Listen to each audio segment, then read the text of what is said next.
Hello everyone, welcome to our channel Krishna Sir Online Classes. So in this video, Krishna Sir will teach you interference of light. So let's start this video. आज के video में interference of light से बताना है, जिसके माध्यम के द्वारा या जिसके द्वारा प्रकाश के तरंग दैर्घ्य, क्योंकि प्रकाश एक तरंग है, उसका तरंग दैर्घ्य तथा अध्यारोपण होने से फ्रिंज बनता है, उस फ्रिंज की चौड़ाई, ये दोनों को गणना करके बताएंगे। प्रकाश 7 वर्णों का होता है, इसीलिए किसी खास वर्ण को लेकर ही व्यक्तिकरण का प्रयोग किया जाता है कि भिन्न भिन्न प्रकाश वर्णों का या प्रकाश के वर्ण जब भिन्न भिन्न होते हैं तो उसका आवृत्ति, उसका तरंग दैर्घ्य भिन्नता होता है। इसीलिए किसी खास वर्ण के प्रकाश को लेकर के पर्दा पर डाला जाता है और दूर से आने वाली किरणें का वेव फ्रंट एक दूसरे के समानांतर होते हैं। किरण की दिशा भी एक दूसरे के समानांतर होता है।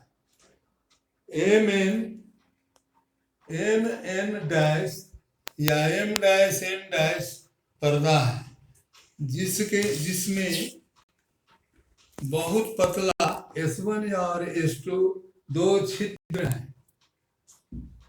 इनके बीच का दूरी D है और इधर से वर्णी प्रकाश आ रहा है, जिसका तरंग दैर्घ्य समान है, जिसका आवृत्ति भी समान है और वेव फ्रंट ये सब समानांतर है।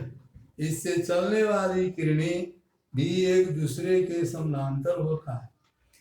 एक वेव फ्रंट जब S और S1 और S2 पर जाता है तो वहां से प्रकाशीय केंद्र बन जाता है या प्रकाशीय स्रोत बन जाता है, जिससे तरंग चलना शुरू होती है।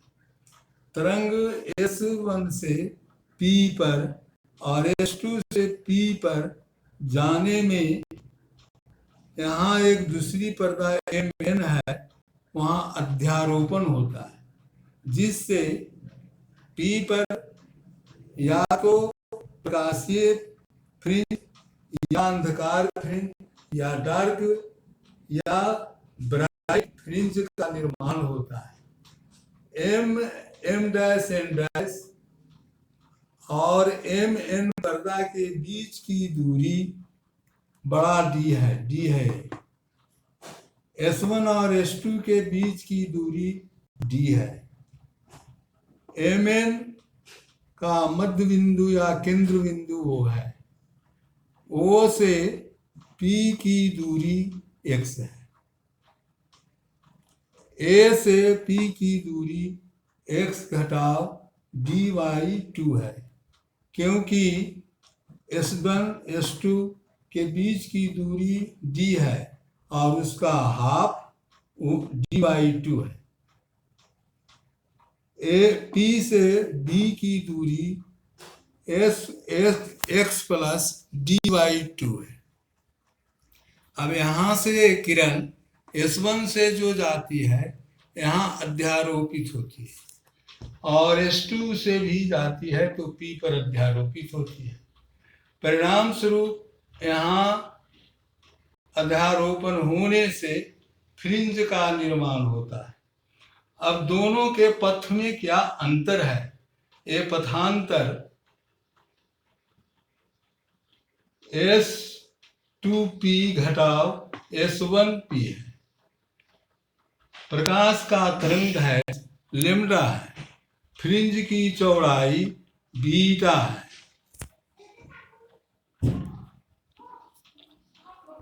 त्रिभुज P S1 M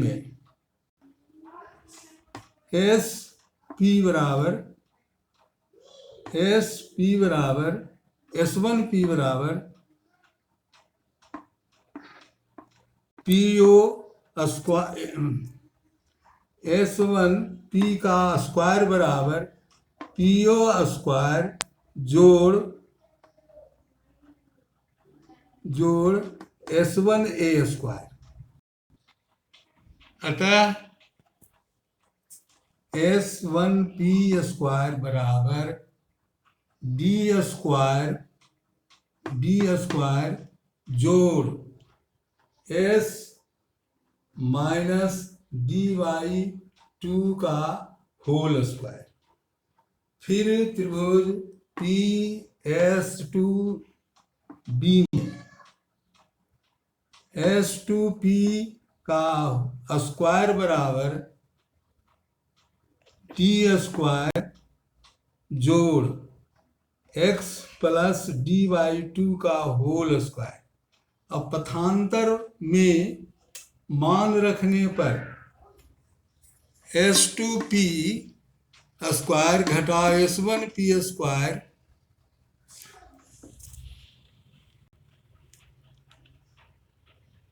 बराबर D square plus x plus dy2 का होल स्क्वायर घटा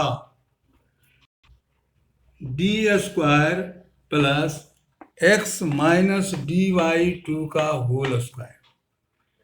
इसका गुणनखंड करने पर S2P जोड़ S1P इंटू S2P घटाओ S1P बराबर 4 इंटू x dy2।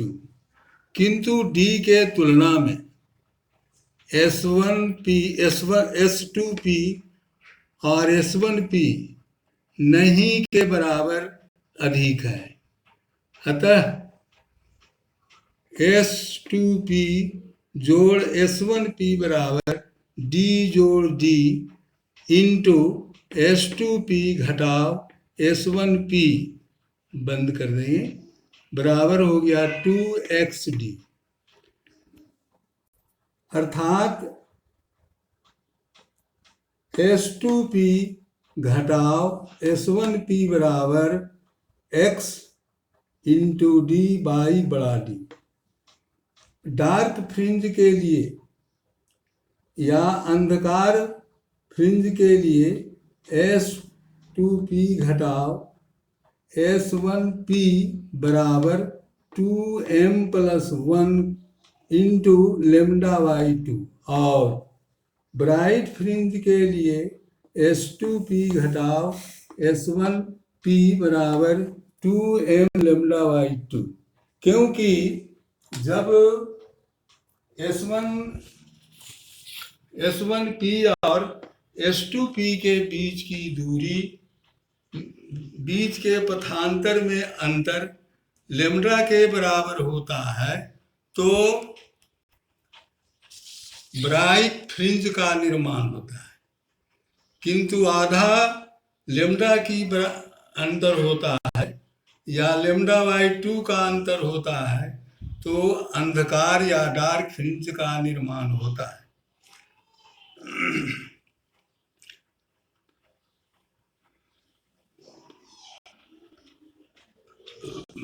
अतः फ्रिंज की चौड़ाई बीटा है। अतः यदि S1 S2 फ्रिंज के दूरी O से हो तो S2 घटाओ S1 बराबर बीटा। ये दोनों ब्राइट फ्रिंज हैं तो दोनों ब्राइट फ्रिंजों की बीच की दूरी को बीटा कहते हैं या दोनों अंधकार फ्रिंजों के बीच की दूरी को बीटा कहते हैं। अब हम मान देने पर S2P घटाओ S1P में अंधकार फ्रिंज के लिए कितना दे सकते हैं मान? तो देंगे 2m प्लस 1 λ/2। यदि हम m का मान धन पूर्णांक या पूर्ण संख्या है, x का मान m का मान पूर्ण संख्या होता है, अर्थात 0, 1, 2, 3, 4 आदि हो सकता है। अब हम इसका m का मान यदि 0 दें तो रोक देना।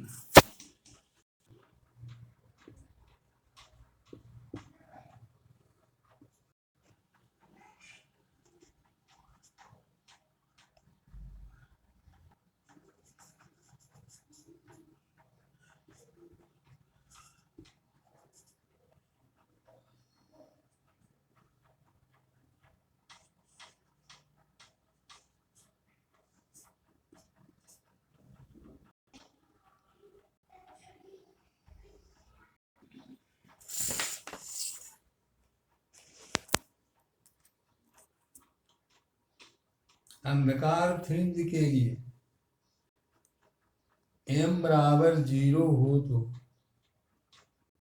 2 गुने 0 plus 1 root over delta Y lambda Y 2 बराबर बीटा डी बटे डी। अतः लेमडा बटे 2 बराबर बीटा डी बटे डी।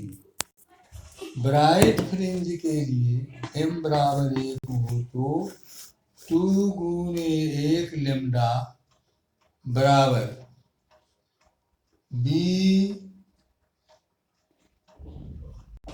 बीटा डी बटे डी। अतः 2 लेमडा बराबर बीटा डी बटे डी। इन दोनों संबंधों से तरंग के प्रकाश तरंग के तरंग दैर्घ्य एक खास वर्ण का ज्ञात किया जा सकता है। इसके अलावे फ्रिंज की चौड़ाई को इससे ज्ञात किया जा सकता है। बस आगे के दिन डिफ्रैक्शन ऑफ लाइट को समझाएंगे। अगर आपको ये वीडियो अच्छा लगा हो तो इसे लाइक कर देना। और एक चीज हम आपसे पूछने आए हैं, और ये पूछने आए हैं कि क्या आपको हमारी चैनल पर कोई बर्थडे ब्लॉग जैसी वीडियो अगर चाहिए तो हमें कमेंट में जरूर बताना कि हम कृष्णा सर के बर्थडे वीडियोस भी लाया करेंगे इस चैनल पर। तो हमें कमेंट में अगर आपको चाहिए तो कमेंट में यस लिख के भेजिएगा, और अगर आपको नहीं चाहिए तो कमेंट में नो लिख के भेजिएगा। डिफ्रैक्शन ऑफ लाइट अगला वीडियो में मैं रखूंगा, और सब्सक्राइब करना है गत वीडियो पर, आप कमेंट भी देना है गत वीडियो का, देखना नहीं भूलना है। और अगला वीडियो में डिफ्रैक्शन ऑफ लाइट के बारे में बताएं। तो अब हम मिलते हैं नेक्स्ट वीडियो में, तब तक के लिए bye bye and take care. So if you like this video, then like to this video and subscribe to our channel and comment below that you like this video or not. And now we will meet in our next video. Till then, bye bye.